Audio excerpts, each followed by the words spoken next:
Welcome to Evolutionary Men. I'm your host, Jason Lang. Let's get started.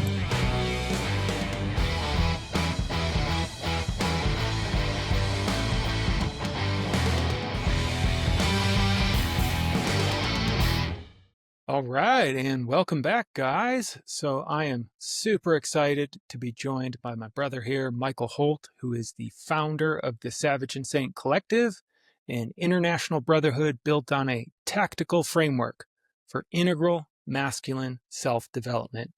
And Michael has a deep background in meditation, martial arts, shamanism, psychology, and holistic health and performance. This guy knows his shit, and gotten to spend some time with him in circle and in life. And I'm feeling pretty good in my body these days. And a lot of it has to do with some of the wisdom this man here transmitted to me. So thanks so much for being here, brother. Thank you for having me, man. I'm happy to be here with you. Always good to rap with you. Yeah. And today, we're going to explore, what it means to hold kind of both the primal and the peaceful, which, Michael calls in his system savage and saint. It's such a clear distillation and transmission. So we'll be kind of exploring that. But first thing I'd love, man, is if you could just tell a little bit of your story. Like you have a pretty wild past, and you came to a lot of this wisdom, I would project, pretty hard earned through your life. And I'm curious kind of what led you to the work you do and the man you've become. I don't think there's any other way to come to wisdom than hard earned. If you didn't get it the hard way, you don't got it. And yeah, I'm no exception to the rule. Hesitant to call myself wise, but I'm in the business of getting my shit together. And I've been walking this path of getting my shit together for decades. And I can say that I'm pretty thoroughly cleaned up, you know. I really do feel I will risk hubris or arrogance here and say that for me, the healing path has ended, and what is open for me is the path of walking as a healed individual and being really capable of being of service to other people and help them walk their hero's journey through the dark and into the light. And you can't, you're not qualified to facilitate that experience for somebody unless you've walked those miles yourself. And I have, I have a troubled past, as any teacher worth his salt does. Um, I come from Philly, and I wouldn't say that I had a hard upbringing, but not a lot of emotional intelligence, some trauma that really lived deep in my guts for a long time and dictated my course of action in the world in ways that I was not aware of. And I through various methods with various teachers, I undertook that journey of going deep into your own caves and contacting the scary parts of yourself and inviting them in for tea, seeing what they need, where do they come from, how did you come to be the way that you are, and meeting those lesser aspects of your own nature with loving compassion and forgiveness, and integrating the lessons that they have to share and inviting them in, inviting their gifts in to an integrated self structure that can then be useful in the world. And you can ride that vessel of an integrated self into your path of meaning. So yeah, the early chapters of my personal history involve a lot of booze, some drugs, a lot of violence, some incarceration, a lot of self-hatred, you know a lot of anger, a lot of rage, depression, and it's all been thoroughly cut through. And so, like I said, I'm in a position where I can see somebody clearly. I can recognize the fragrance of that pain that I lived in for a long time, and I can facilitate the journey. Of course, can't do it for you. Not possible. You got to do it yourself. But I got the map. Yeah. I'm curious in retrospect, a lot of guys they don't get out, so to speak. You know, whether that's a place like Philly or a place of hurt and trauma. You know, what do you think happened that got you from there to here that not every guy has the opportunity for, or doesn't see, or doesn't take responsibility for? When I look back, man, the only answer that I can give to that question is blind luck, you know? And whenever I say that, people say, "No, no, no, you've done a lot of work, you know, you gotta pat yourself on the back." And I get that, and it's partially true. But I've fallen ass backwards into the laps of real deal teachers who showed me the path, and I was so lucky to find them. You know, I think you have to open the perspective to some kind of divine intervention. And I consider myself very, very fortunate to have stumbled into very precious teachings that showed me the path to freedom. And then you stuck with it, which I do want to give you credit for, right? Yeah. Not There's everybody does there's that. definitely a capacity of stick-to-itiveness, of discipline, Yeah.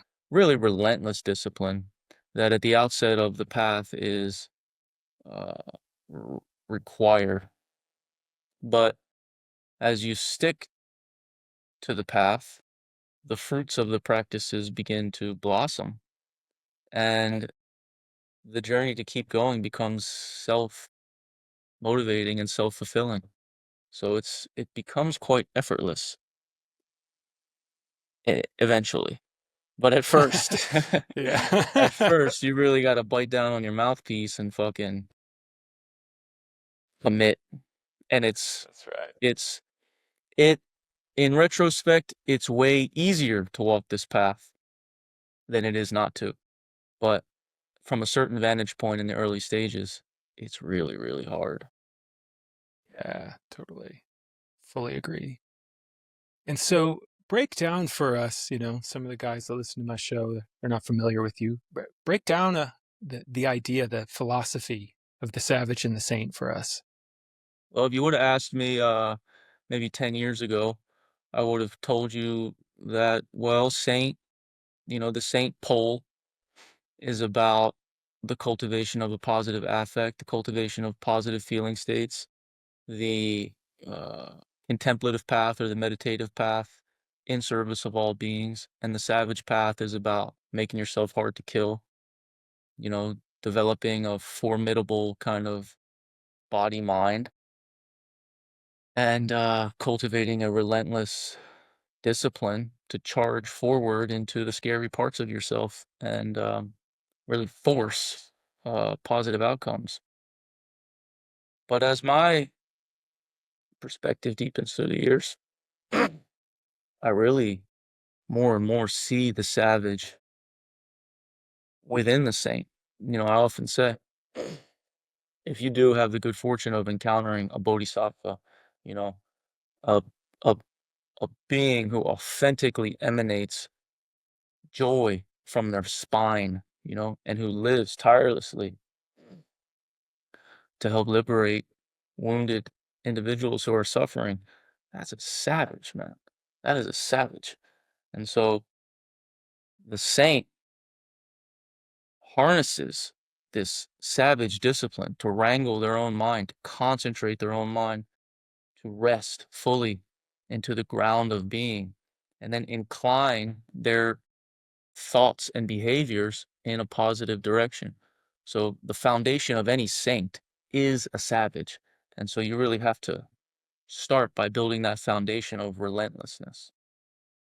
And the ways that I find most useful to do that is in the avenue of your own vitality, If you want to be a truly healthy, happy individual in this culture where that is the exception to the rule, you have to be willing to be an outlier, and that requires some bit of savagery. You got to leave the herd and go your own way. And so the savage and the saint to me is much like the yin yang symbol, the Tai Chi symbol. The savage, the eyes of the savage are within the saint, and the saint is within the savage. And it's just to be complete, you really have to integrate both of those poles. Yeah. Oh man, love that. and feel that when I get to connect with you. It's really, really potent and profound in ways that I think maybe on the first understanding of that I didn't get until I really got to contact you more. And take this for what it's worth, but a polarity I sometimes feel for you, I'm sure you've gotten this, is fucking teddy bear. Like, yeah, this bear could fucking crush my head, but man, one of the things that shocked me the most as I got to know you was just your exquisite sensitivity and honestly sweetness, which, like in that saintly way that you live it, and it feels really good to be around. Let Well, me I let me just put appreciate that. that, man, and I'm on a mission really to prove to individuals that you don't have to pick one or the other. You don't have to be a namaste, numbskull, man bun, harmless individual, but you also don't have to be so hyper vigilant and so tough that you lose contact with your own heart. It's not an either or path. The path must be both. And it's possible. And I didn't know that was possible. My come up, I didn't really encounter a lot of individuals who had one foot in each pond. But it is rare, but it is possible. And I'm on a mission really to prove that, to live that, but also to invite that into, you know, the population because I really do feel on a soul mission. That's what the world needs. It needs men who are sensitive but strong. Yeah, and along those lines, I'd be curious to get your take. It's a popular word. I talk about it all the fucking time. Vulnerability. What do the tough guys get wrong about it? And what do kind of, I don't know, the nice guys, the soft guys, the namaste guys get wrong about That's a great question, man. The tough guys get wrong that it's weakness. That vulnerability is uh should be avoided at all cost. And the sensitive, new age types get wrong that it means collapsing into your emotional waves and um, wearing some kind of control is not the right word because you don't want to control your emotions, but you certainly don't want to be victim to your emotions. And so I think what they get wrong is that you open the floodgates to your emotion and you lose your sovereignty in that. But to me, real vulnerability is taking the armor off and stepping into battle fully exposed. it? It's entering the war of the human experience with no armor and allowing whatever comes up to come up, but always with the shoulders back and the chest open. Wow, fucking love that. And through the work you do in your own experience, what does an emotionally evolved man look like? So he's sensitive. And a lot of the guys I work with, that word sensitive is to be avoided. I'm thinking particularly of my youngest student, 16 years old, and he's very sensitive. It's his gift. But every time I point that out to him, he's like, "Oh, I'm not sensitive. I'm not sensitive." But I like to frame sensitivity through the lens of martial art. Look at somebody like Khabib Nurmagomedov. He's very sensitive. Okay. Sensitivity just means the capacity to feel energy. Okay. Sometimes that energy is emotional, but not all the time. If you push Khabib, he's going to pull you. If you pull him, he's going to push you. A sensitive martial artist is really just in a perceptual state where they're very in tune with the energy. And because they're in tune with the energy, their behavior, their movements are skillful. So sensitivity is required. And then you bring that sensitivity firstly to yourself so that you can begin to contact and process all of the stuff that's bubbling beneath the surface that you successfully avoided and that our modern culture encourages you to avoid, and you allow those aspects of yourself to liberate. And then because you cultivate the sensitivity in the formal meditation practice, it doesn't go away when the bell rings. You walk around as a well-attuned instrument, and when you're with somebody, you're feeling them, you know. You're picking up this language of vibration and energy. You become very fluent in that language, and because you speak that language well, your behavior is very skillful. And so when you're with somebody, they feel like you're really with them. And for a lot of people, it feels a little scary, a little off-putting actually to be so witnessed. There's nowhere to hide. Um, but to bring that capacity to another individual, you have to first bring it to yourself, and you have to take a really unflinching look at yourself. That's that's what the journey demands. Yeah. And this is something I work with a lot of guys around that I like how you phrase that because even if you just consider it, the ability to tune in, to be aware, you make better decisions, right? If you want to be a fucking leader, you want to have as much information, Exactly. good information to make an informed decision as you can. And if you're closed or armored or disembodied, you're losing a shit ton of information Right. and trying to grind it out all up here to make the right decision. And oftentimes there's so many layers that you're missing. And Totally. I just really love how you phrase that in the martial arts sense that, yeah, you want to be fucking exquisitely sensitive Hmm. so you can really be feeling the moment and creating and bringing an appropriate response. And to that point, which you made so elegantly, a big part of sensitivity is just having a general baseline of health. The human body mind is the most biologically attuned instrument in the known universe. It's highly advanced and highly evolved. We come stock with a lot of supernatural abilities. Natural is Yeah. the key word. And the cultivation of robust health and vitality is the reclamation of what you were born with. Unfortunately, you were born into a culture that has normalized insanity that blunts those capacities. So the mundane practical things like sleep hygiene, proper hydration, exercise, you know, nutrition, breath, although quite practical, actually give birth to a very mystical experience of sensitivity. And availability, Mhm. I would say as well, as a father of two and a husband, if I don't if I'm not tending this, guess what? I don't have shit to give my wife or my kids. When Totally. when I when those rare moments of time come up, like if I'm drained, I'm not available.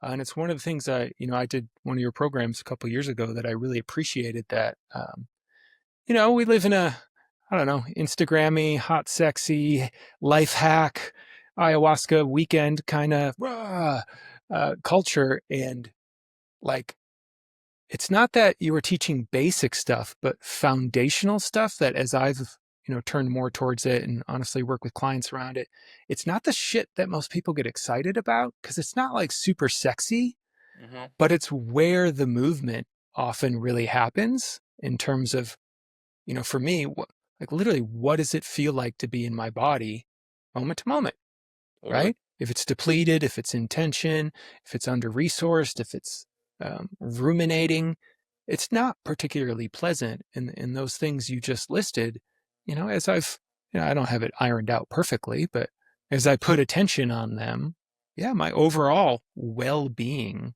has gone up. And it's more of like a slow, gradual thing that we're talking about this like there's a certain addiction's not quite the word but maybe preference I now have for basic sobriety. Just I'm here, I'm aware, I'm relaxed, and the work you really support men in um, was foundational really for me in looking at that. I thought I had some of that shit figured out, but man, I did not. Sure. And Yeah, that's a great point. Earlier, you said, the stuff you teach, it's not basic, but it is basic. It's super basic. And in my experience, I had to do a whole bunch of studying in a whole bunch of different domains to recognize that the stuff that actually works is very, very basic. It's very, very simple. It's very, very practical. It's not easy in a culture where, the opposite is the norm, but it is simple. And I think oftentimes the reason individuals talk themselves out of the healing path is because they think that it must be complicated, and that gives them an excuse not to do it. But really, it's very simple. And the true inquiry in the healing path, especially in the modern era, the information age, everybody knows the stuff that I teach. I don't teach anything that is brand new. I think when people's minds blow open a bit in my workshops and stuff is I can connect the dots maybe in a way that they haven't done it before. But like I said, it's not the information. Everybody knows what they could do or should do to take better care of themselves. Where the rubber meets the road is this inquiry. If you know how to take good care of yourself, why aren't you? What is your relationship with yourself like? How do you conceptualize yourself to yourself? What do you think of yourself? You think of yourself as someone worthy of care or not? And those are the threads you want to start to pull on. And that's when, the cookie crumbles. Oh man, yeah, yeah. That's so true. You've been present for a few moments in my life where my cookie crumbled. Of, oh shit, there's some loathing in there Yeah, I had been dissociated from. sure. And where And does it come from? And then you start yeah, to kind of develop a more coherent narrative around uh, your relative self. And then as you clean that up, now that propels you forward into a deeper relationship with yourself, capital S. But the first thing you got to do is get right with the man in the glass and start to take good care of him. Start to revere him. And really, I think in the interest of keeping everything simple, because it is simple, the healing journey is just making friends with the man in the glass. so wise of that. So simple. Um, and on this thread, I was kind of talking about, in the men's work world and online world, there's kind of the cult of productivity and output.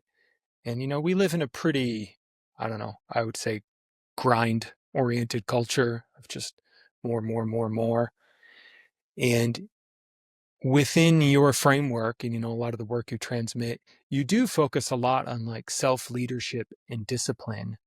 To you, what's like a sustainable model of masculine productivity, or how to be disciplined but also not, I don't know, on this escalator or hamster wheel that is so, I don't know, it's just fucking there.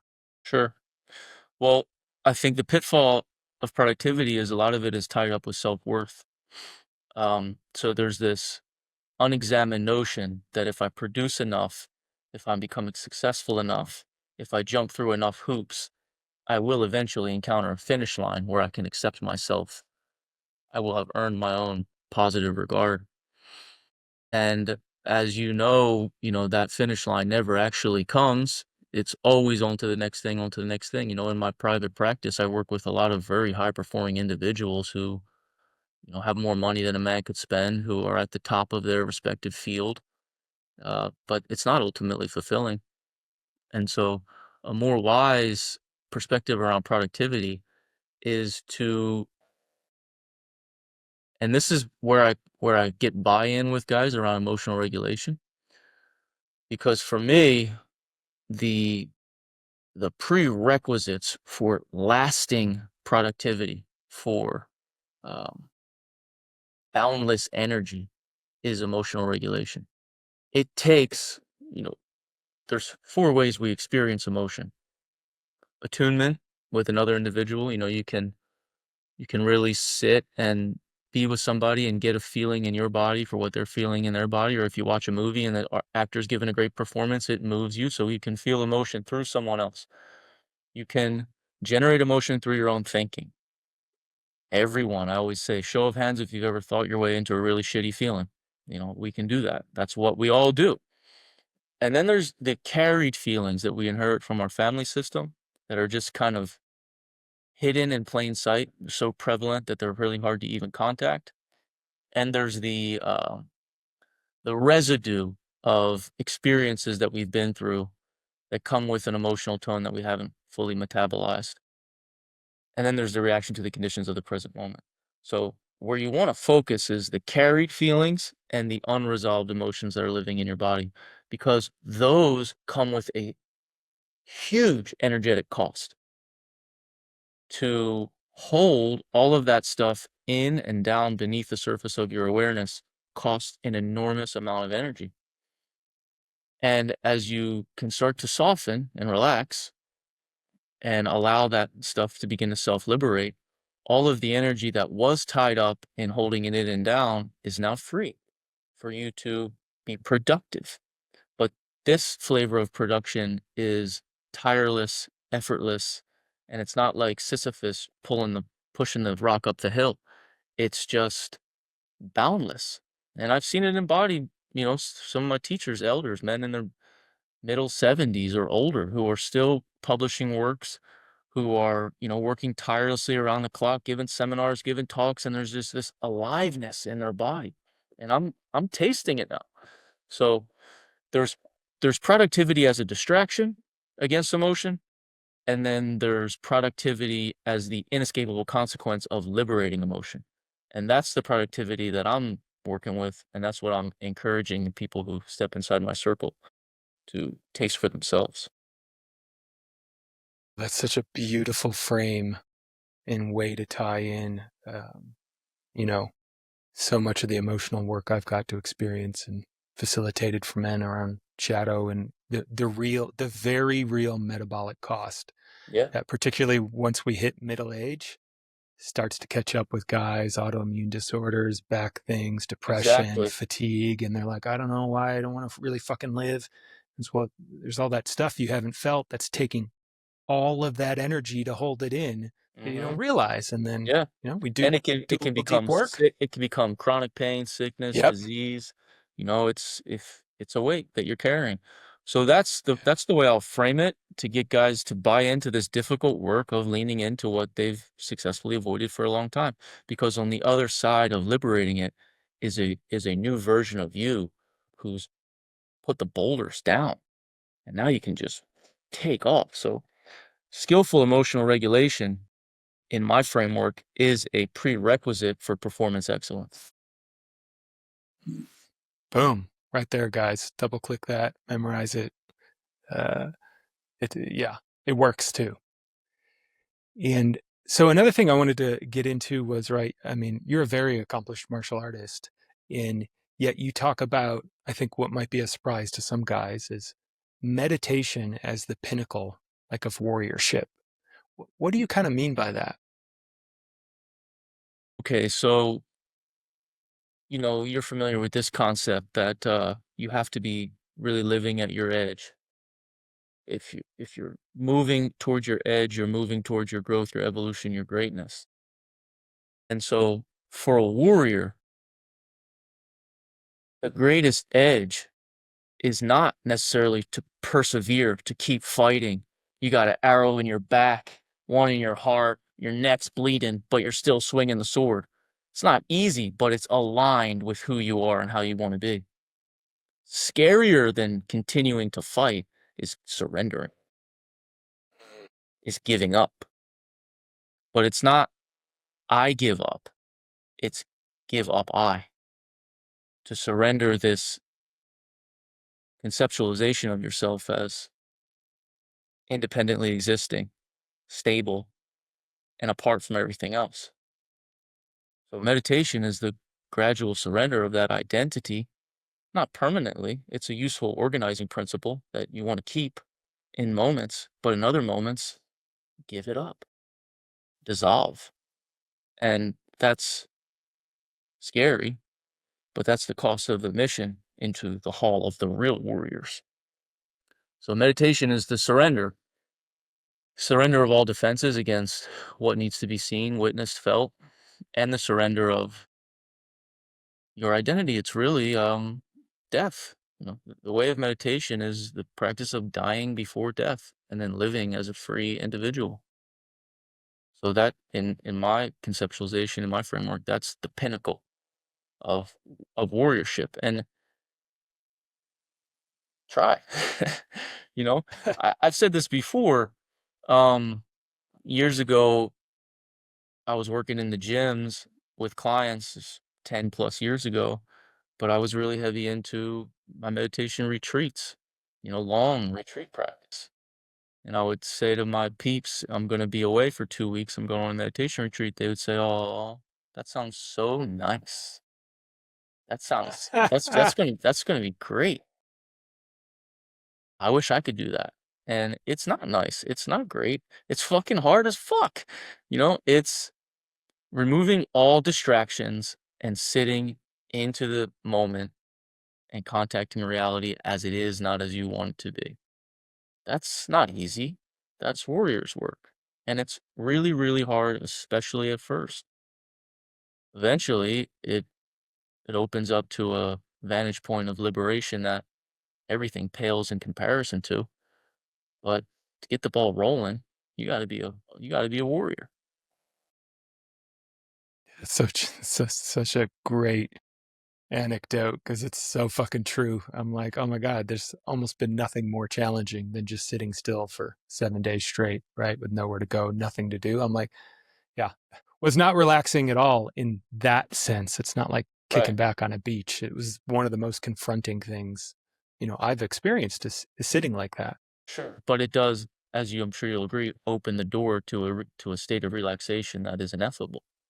But you Yeah, gotta pay the cost of admission. exactly. Yeah, there's a certain totally. And then another thing, or actually, I mean, you've actually worked with quite a bit of men really on the meditative elements. What are some of the, I don't know, big misconceptions or mistakes men make when you see them approaching meditation? I've had the good fortune of being schooled by some real deal bona fide, enlightenment-based teachers, uh, who frame the practice as, the path to liberation in this very lifetime. And it's a systematic cultivation of attentional skills that require effort, discipline, and consistency. And I think the pitfalls that a lot of guys have, and it's not their fault, it's just the way practice is framed in pop culture, is that it should be relaxing. And that if it's not relaxing, then you're either doing it wrong or it doesn't work for you. But chapter one in the meditation journey is effortful mindfulness or effortful concentration. You're Think of it like training a puppy. The puppy doesn't necessarily want to be trained. You got to apply, in the text, in the sacred text, it says at the beginning the whip and the rope are necessary.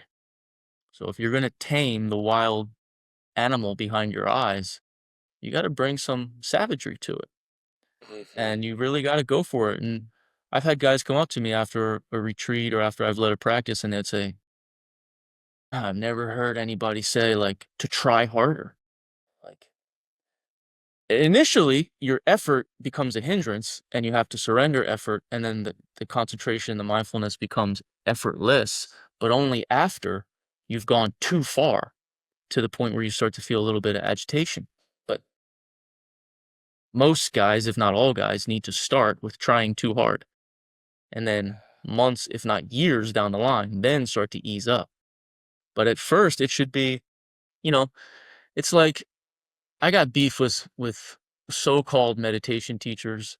Everybody's a fucking meditation teacher. I live in Venice. Everyone's a meditation teacher. It doesn't mean anything.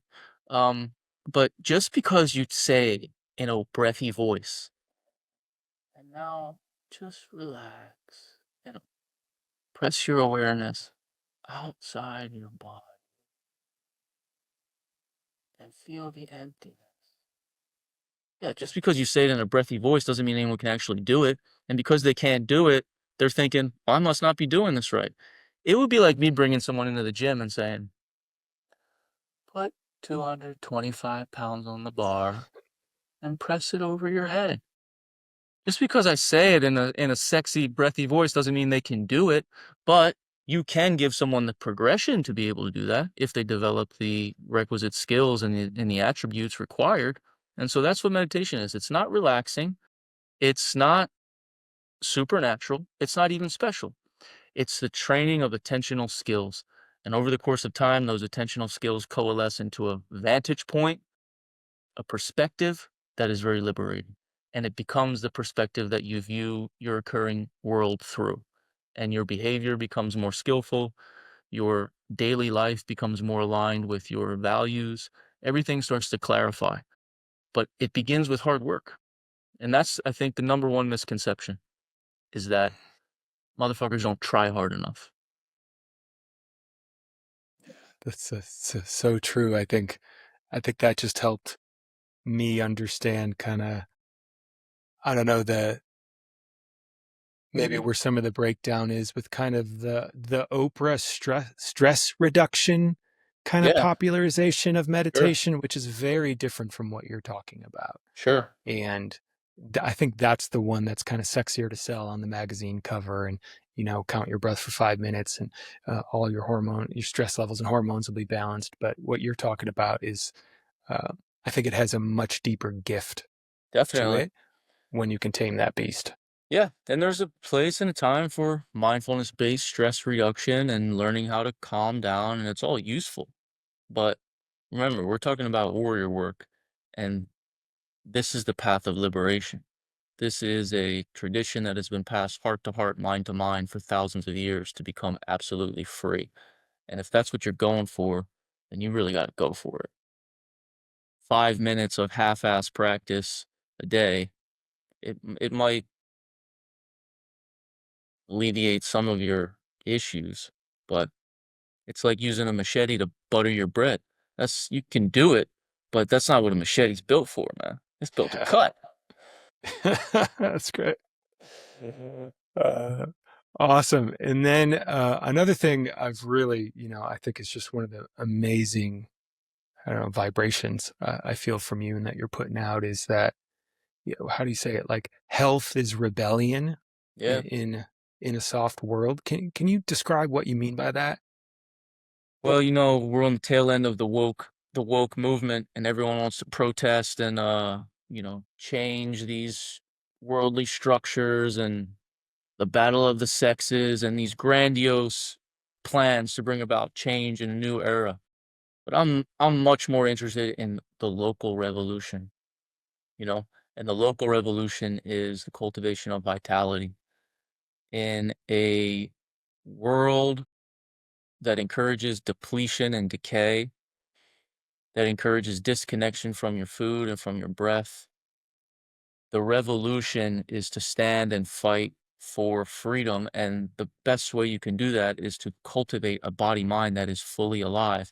And that requires drawing a line in the sand and saying, okay, these behaviors, although they may be normal in this culture, they are not, they are insane and I won't participate.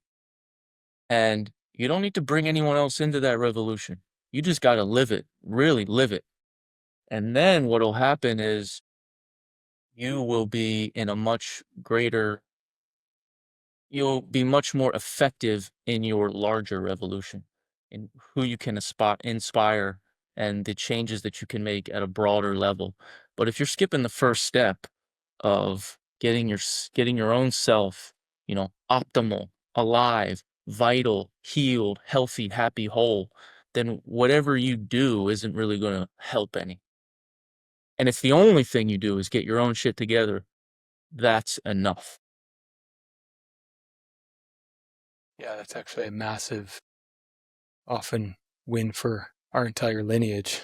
Just Totally. okay, I got this Yeah. transmission of this body mind to a place of health. And it strikes me, part of also what I think makes that dangerous in a good way is, at least in my experience, when I'm feeling more in that place of health, wholeness, and vitality, it's much harder to sell me shit, Totally. right? Because most of the stuff I'm being sold is promising that without any work. Yeah, it's sparing you the hard work of actually, addressing your preferences for comfort and laziness. You can just take these pills. Yeah, You don't have to totally. do anything. That comes up in the Master Vitality program often because I encourage guys to just, when we get to the block on food and just eat real food, everyone is like, "What about my supplements?" And I say, "Well, why don't you just leave them alone for 2 weeks and see how you feel?" And they're all like, I don't need any of this shit. I don't need any of it. I've Yeah. been just flushing my money down the toilet. Now, some supplements are useful, but by and large, most people are taking them to let themselves off the hook for all of the poor habits that they're not willing to address. It's the I've fucking so been there, and it's the well, I get to feel like I'm doing something about it Exactly. if Exactly. I'm taking this, but I don't Exactly. actually have to change my behavior. And it's alluring. Hey, I get it. I've fucking been there. I've succumbed, and I won't say I won't again. But the more I see it, and the more I just focus on those basics, the more that need is just dissipating. Totally. Yeah, and the basics, what are the basics? Learning how to concentrate, which is critical. Concentration is a skill that can be developed, and there's no upper limit to how concentrated you can become. And when you can concentrate your mind, you start to live with a service animal that is pleasant to be with, that actually amplifies your performance. Learn how to breathe well, and then you can breathe yourself into transcendent states that you feel profound union with, you know, the source. Anyone can do it. Anyone can do it. Get good sleep. Like, really examine your sleep. I'll say in the work, if I had a pill, if I had a supplement that promised to improve your cognition, help you lose weight, build muscle, become a better lover, become smarter, healthier, happier, funnier, would you, no side effects at all, would you be interested? That's what sleep is. Drink clean water, eat real food, move your body. Those are the basics. When you address those basics every single day for a significant chunk of time, a couple of months, 6 months, a year, nobody can fuck with you. Nobody can lie to you. Nobody can sell you shit because you come to this place of deep knowing about natural law and you become impossible to coerce or manipulate. Now, what might our culture look like if the majority of men were impossible to coerce or manipulate? That would actually bring about a new era. But what is required for that to happen is for you to get your stuff together and me to get my stuff together and forget everything else. Just focus on the man in the glass. That's the revolution. That's health as a revolution. Yeah, I fucking love that. And I'm tracing into some of my own history, and it's interesting connecting some of what you shared around sleep, because there was a time where it'd be very easy for me to, I don't know, fuck around, stay up too late, make myself feel like I was doing something productive so that I could feel better about myself because of all this unaddressed shit inside. That I can just see how the knot can start to form of how these things fuel each other. And then I'm Totally. not actually getting rest. And then when I do wake up in the morning, I'm not in that place. And um, You feel a little that's a big one. stressed, feel a little stressed, Yep. feel a little cranky. That Cinnabon looks a little more appetizing than it would otherwise because you get a nice little dopamine dump from it. Yep. Now you ate that, so you're feeling a little bubble guts. So do you really feel like going to the gym? Now you have a pretty steady momentum of losses behind you, so you're not going to get to the meditation pillow.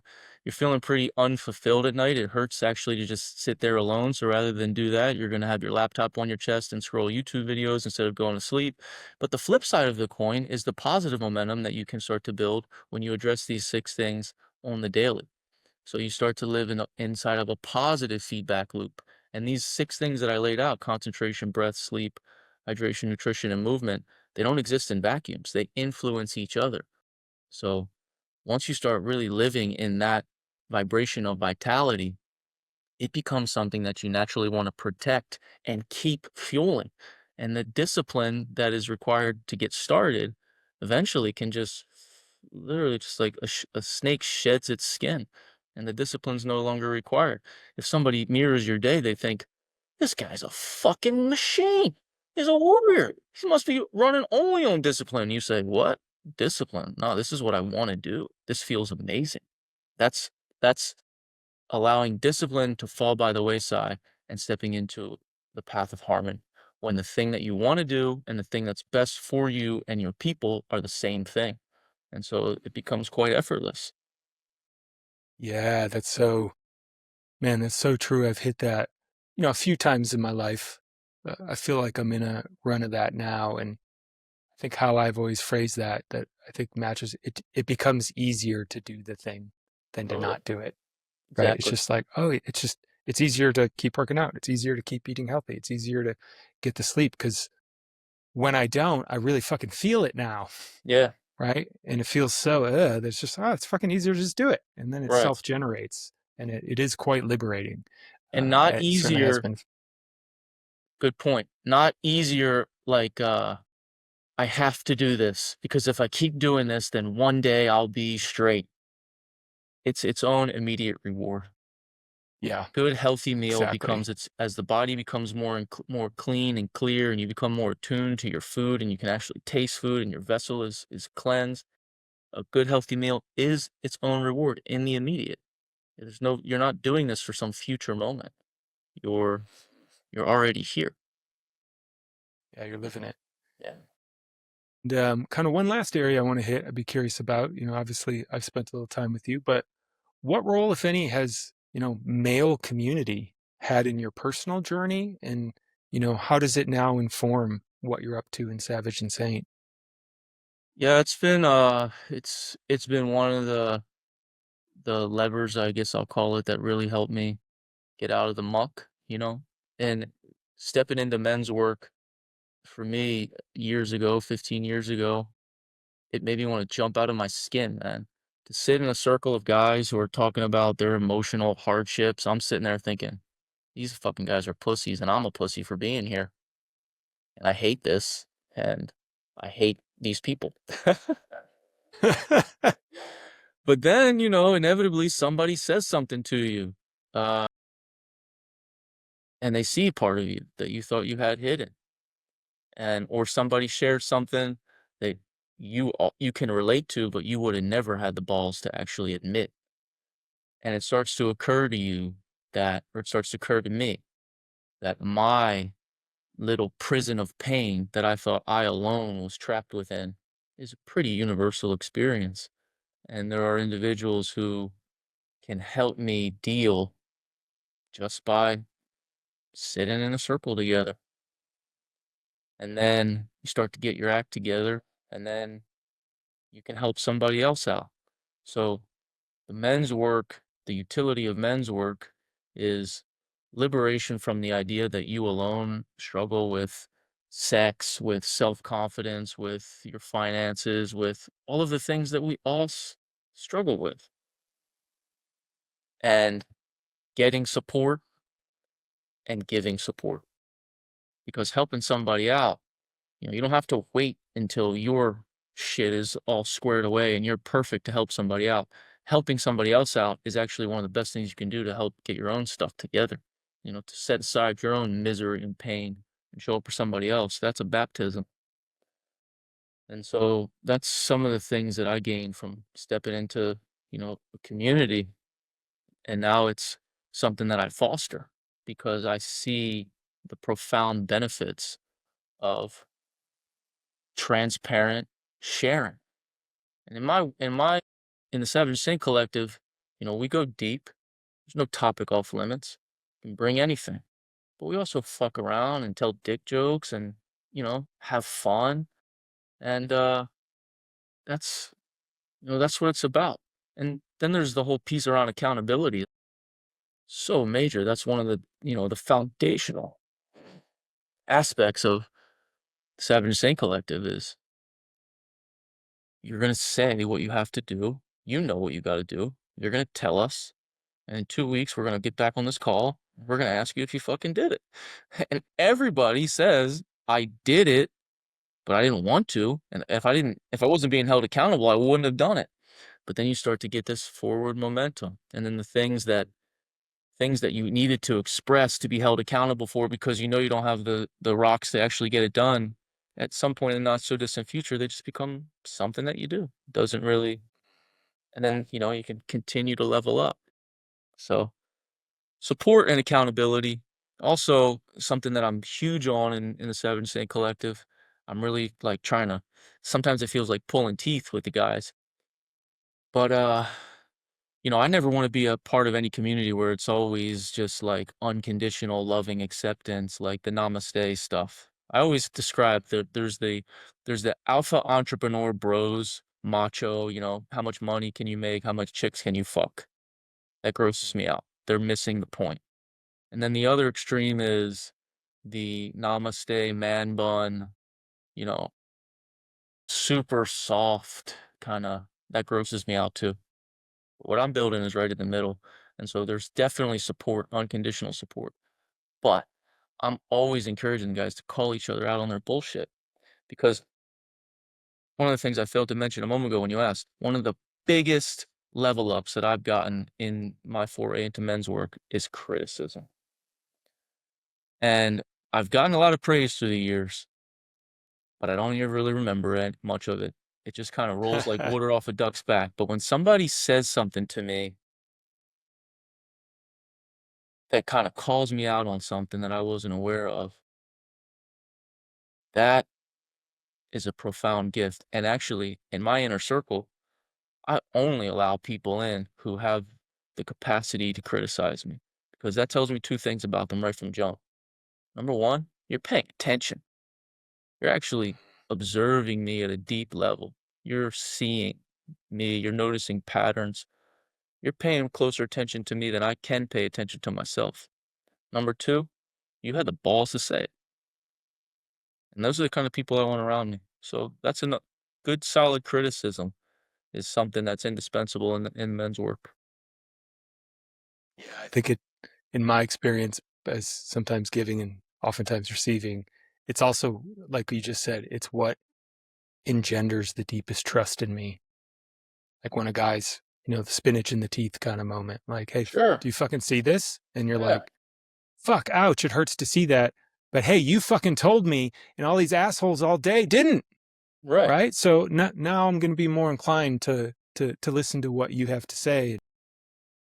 And oftentimes some of the biggest growth, for me has come from that, which, you've certainly been a part of. And in a thread of just, you're fucking really hard on yourself. And, it's a different kind of like feedback. No, I'm not. I'm like, da da da. Here's all the reasons I'm a shithead. And then finally it gets through. It's like, oh, maybe all these men who are deep and I trust, maybe they're not wrong. Maybe I'm wrong. Maybe I should Exactly. look at that, right? And then it's like, Exactly. oh fuck, whole process, unfolded from there. I love the way you Yes, phrase that, the spinach in the teeth moment. Yeah, because it's like everybody saw it, but why didn't anybody say yeah, anything? right. Because they didn't want to hurt my feelings, or didn't know Yeah, how to say it, or just were scared to trigger their own shit. Who right. knows? So there's a But place and a time in this work to dispense with the niceties and say some hardcore shit that's gonna ruffle somebody's feathers, but it's coming from a deep place of wanting the best for them. yeah, And that's a I that's think, a there's an art to that. and I think in my what I've seen with a lot of guys I've worked with, I think that is the masculine love so many men are craving that they don't even know they're missing. But once they get it, it's like, fuck, someone cares enough about me to call me on my shit. Totally. Right. Never had that before. So awesome, man. Anything else that just comes to mind you want to share on your mind or heart before we close here? Nah, man, we had a great chat. I can't believe that was an hour. Time just flew by. Yeah. And so what's the best way for guys to learn more about you and keep up with you? SavageandSaint.com. And actually, I would recommend go to the website, and there on the website, you'll see a pop up for a free email course that I developed, put a lot of work into it. And all you got to do is subscribe. And then over the course of 2 weeks, you'll get a lesson every other day. And it's really deep. And take it for what it's worth. And if you dig that, then you'll know that, okay, maybe I should stay connected to this initiative. You can find me on Instagram at Savage and Saint. But yeah, hit the website, subscribe to that email course, and let me know what you think. Yes, I'll put all that in the show notes as well. So thanks so much for your time, brother. Such a pleasure to be here with you. And until next time. Thanks, bro. Great to talk to you.